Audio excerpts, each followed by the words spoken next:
Hi, I'm Lisa Leiter. In Chicago Business Today, the Spire. It's been almost 2 years since construction stopped on what was supposed to be North America's tallest skyscraper. Now it appears that the Spire project may be dead once and for all. The tower has been hit with a $77 million foreclosure lawsuit by its largest lender, which Crain senior real estate reporter Eddie Babe writes about in this week's print edition of Crain's.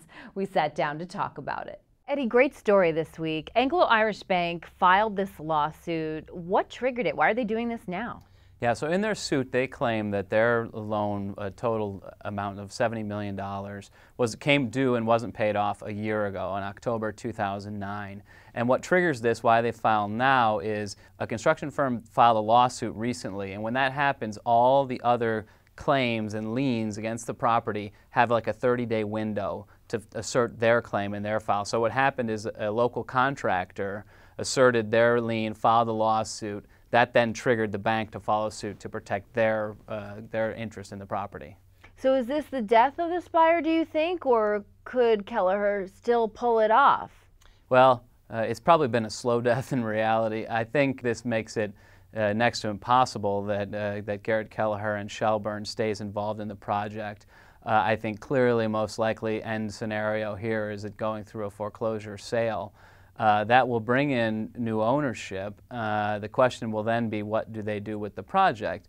But I think given the state of the condo market, the financing market, and really, the reality of the day is if anybody buys this, they're going to buy it to do a much smaller project, maybe not even residential. So therefore, they're going to value it that way. So the value of the land is going to be far, far less than it was when he bought it back in 2006.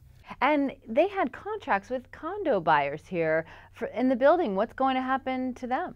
They had claimed back in 2008 to have sold about a third of the 1,000 or so units there. So presumably this money is sitting in escrow accounts as is required, and it essentially would and should get returned to those buyers. And I had heard from a source some time ago that some had already called in and said, hey, you missed your construction deadline, we want our deposit back. But this same source said there were quite a few who hadn't, who said they were willing to let the money sit there and hold out and take their chances on the off hope that they would live in this, what was supposed to be a monumental building. So then what do you think this means for the city if the Spire doesn't get built? Is this a really big loss? Many consider us a very significant city and birthplace of the modern skyscraper. This was probably going to be the most exciting example of the new type of skyscrapers that are getting built. So I think certainly architecture buffs and some civic boosters will see this as a real loss. For Donald Trump and other people who are still trying to sell condos and have been trying to sell them for years on the high end, this is probably a win for them. It would have been a great thing, but I couldn't tell you it's a huge loss. Okay, Eddie. Well, thanks for joining us today. Great story.